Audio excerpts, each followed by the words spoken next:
Hello, and welcome to this third lecture of this section on optimizing and predicting the behavior of the prototype that we have been developing. I'm Arun Singhal, your management coach and mentor with 40 years of experience in people development. So in this section, we've been looking how can we optimize further and predict the behavior of the prototype in this course on developing a winning prototype. And what we have been looking at in the last couple of lectures is on how to optimize cost. And one of the methods that we talked about was theory of constraints or TOC, theory of constraints. So let's look at what is this TOC or theory of constraints. So any thoughts on what is the theory of constraint? Does the figure that you see give you some idea of and how can it help you optimize cost? Any thoughts?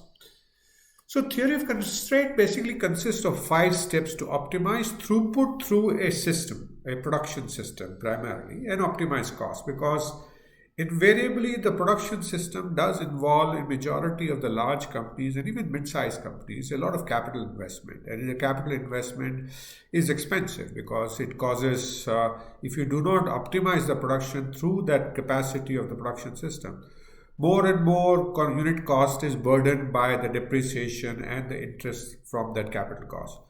So the whole idea of reducing the cost is to use an existing capacity or use a capacity and optimize throughput there, maximize throughput if I were to use that word. And this is done through 5 steps of the theory of constraint, TOC. The first step is identify the constraint in the entire chain of production. Exploit the constraint, subordinate other activities to the constraint, elevate the constraint, and go back to step 1 and start all over again. Not all over again, but start again on a different platform. So these are the 5 steps, and let's look at each of these steps as we go forward in this couple of slides. So the first step is to identify the system constraint. If, as you can see, if there are multiple steps, like you have 5 steps here, and each of them have a capacity. If you add capacity at the second step, if you add further capacity at the second step, whereas the constraint is actually the step 3, which is causing the bottleneck, as you can see there, would it really help? So because adding more capacity there will only ensure that you produce more and you line up more production at the door of the step 3, where the constraint is, because the system of the 5 steps cannot produce anything more than what system 3 will determine. So first we need to identify the system's constraint. So in this case, the system's constraint is the number 3, the step in red that you see. So any capacity that we need to add, whenever we need to add, we need to think about adding nowhere else but in step 3.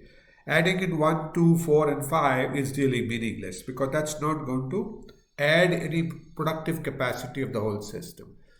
Once we have identified the constraint, then what we need to do is decide how to exploit the system's constraint. So we have the system, in this case example, if there are a team of 5 students walking and the 4th student from the left is the constraint of the walking, and if everyone has to walk in rank and file in one sequence, now the whole of the team will only move as fast as forward as the 4th guy because he is the constraint, right?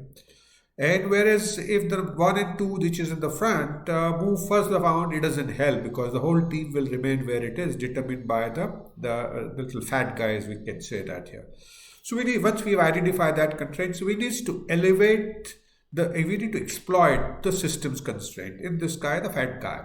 So how do we exploit the system's constraint? How do we make sure that we get better output from the constraint? And that's what we need to look at that. And then what we need to do is we need to subordinate everything else to the previous step, the system's constraint. The system's constraint should determine what rest of the people do. And this example, this is illustrated by bringing the fat slow guy right up front so that the rest of the 4 guys are subordinated to his movement, his speed, and if they can do anything like taking off his weight or pushing him a little here and there, motivating him, that could help him, the whole team move a little faster. And we talk about in production system, everything we mean in terms of throughput, in terms of inventory and operating expenses. So we need to subordinate everything to the system's constraint. Then what we need to do is we need to eliminate the system's constraint. So if the system's constraint is the fat guy, we need to see how can we make sure that we can increase the throughput, that we can meet the speed of that. And this could involve figuring out what is causing the fat guy to go slow, taking off his weight, if he's feeling hungry, sharing something with him, or whatever is required. So understand the constraint, system constraints, root cause of the constraint, and removing some of them could help us elevate the system's constraint. Once we have elevated the system's constraint, obviously the system throughput will go up. And then what we do is we go back and look at, can we stop there? Obviously not. So we go back and look at what is the constraint now. And whatever is the constraint, again, we go through the 4 steps of that process. And in this repeated circles, we keep improving the throughput of the process as such. So what do we do in the next module? So in the next module, we will look at how can we use these 5 focusing steps of TOC to optimize cost further by increasing the throughput through the manufacturing system for the filtering element that we have been focusing on so far. So thank you so much for watching this third lecture. I hope you continue to learn something new, continue to enjoy, and I look forward to seeing you again in the next lecture.